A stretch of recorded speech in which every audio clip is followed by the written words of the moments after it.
Біз Семей қаласы Ахмет Байтұрсынов атындағы номер 1 жалпы орта білім беретін мектептің оқушылары мен Мерхатқызы Әнел және менің әріптесім Марат Ілияс. Бүгінгі біздің ғылыми жұмысымыздың тақырыбы кальцийдің адам ағзасындағы пайдасы. Жұмыстың міндеттері: зерттеу жұмысы бойынша әдебиеттерді зерделеу, кальцийдің химиялық құрамын анықтау, кальцийге бай тағамдарды зерттеу, ондағы кальций мөлшерін анықтау және кальцийдің адам ағзасына пайдасын зерттеу. Біздің жұмысымыздың өзектілігі баршамызға белгілі шығар, кальций жетіспеушілігінен түрлі аурулар пайда болады. Осы Семей өңірінде осыған байланысты көптеген жасөспірім балалар кальций жетіспеушілігінен түрлі ауруларға шалдығып жатыр. Соның бізге қызықты болып, осы тақырыпты зерттеуге алып отырмыз. Және біздің бүгінгі жұмыстың мақсаты ол кальций элементінің адам ағзасының пайдасы мен кальцийге бай тағамдардың түрлерін зерттеу. Және де бізде зерттеу жаңалығы ол біздің айтқымыз келіп отырған бағана менің әріптесім айтып өткендей, ол кальцийдің көптеген аурулар пайда болып жатады. Сондықтан да олардың алдын алу үшін біз кальцийге бай тағамдарды зерттеп сынап отырмыз.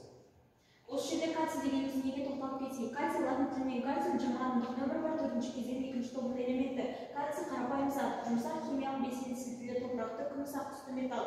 Алғаш рет оны кальцийді пайда болуына ең алғаш 1808 жылы ағылшын ғалымы Лэмпрей әрқасын және металдан өндіріп шығарады. Кейін оны кальций деп аталып кеткен. Кальций түрлеріне тоқталып кетсек, адам ағзасында кальцийдің жалпы мөлшері 1000 грамм болып табылады. Оның кальцийдің екі негізгі функцияларын орындайды. Біріншіден ол қанға құрамдық негізі, ал екіншіден ол қанның ұйымымен жеке бұлшық ретінде. Және де біз кальцийді зерттей отырып, біз кальцийдің химиялық құрамын айта өтсек, кальций жалпы типтік сіркілі жер металы және де ол жер бойынша ол 5-ші орында тұр, таралу бойынша. Кальцийдің адам ағзасына пайдасы. Кальцийдің адам ағзасына пайдасында көптеген адамдар кальцийсіз адам өмір сүру мүмкін емес дегенге сенбей жатады. Осыған орай біз пайдасын төртке бөлдік. Ол біріншіден қан мен жүрекке пайдалы. Жүректе барлығымыз белгілі тромб орналасқан. Осы тромб арқылы жүрекке қан келеді. Және де қан айналымы жүреді. Осы қанды жүрекке жеткізетін кальций болып табылады. Және де екіншіден ол сүйектерге пайдалы, бәрімізге белгілі, және үшінші төртіншіден тістер мен көзге өте пайдалы болып табылады. Және де сол бағана айтып өткендей аурулар көп болады. Солардың алдын алу үшін біз бағана бірінші йогурт, шұқырот, күнбағыс дәні, халва деген сияқты кальцийге бай тағамдарды жеу керек.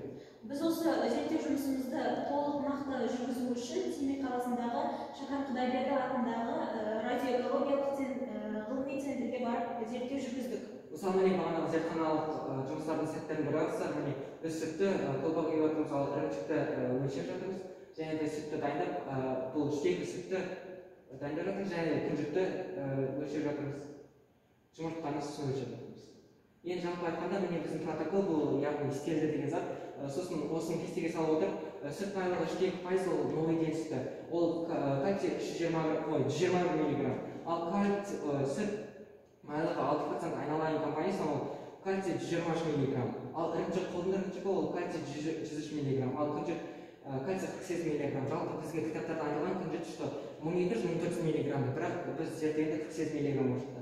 Және де онда ең біздің жақсы препарат жұмыртқаның қабығы, ол 93 миллиграмм. Енді біз қорытындыға келе жатсақ, жалпы ауру еміздегенше ауырмайтын жол ізде дегендей. Сонда біз осы көптеген аурулардың алдын алу үшін біз осындай тағамдар ұсынып отырмыз. Біз осы қорытындыға келе нақты дәлелдегіміз келіп отырған, біз жұмыртқаны алып отырмыз. Жұмыртқаны біз ең басында кептіріп, оны блендер арқылы ұнтақтап, осындай зерттеу жүргізгенде онда ең көп мөлшерде кальций шықты. Осыған байланысты біздің айтқымыз келіп отырған көптеген аптекалардан, дәріханалардан алатын дәрілердің орнына үйдегі күнделікті қолданатын жұмыртқаның қабығын алып, кальцийімізді, ағзамыздағы кальцийді көбейтуімізге болады. Яғни мен әріптесім айтқысы келгені ол 5-10 мыңға дәрі алғанша, оның 34 теңгелік жұмыртқаның қабығын алып, оның күнделікті өмірде пайдаланған жақсы. Назарларыңызға рахмет.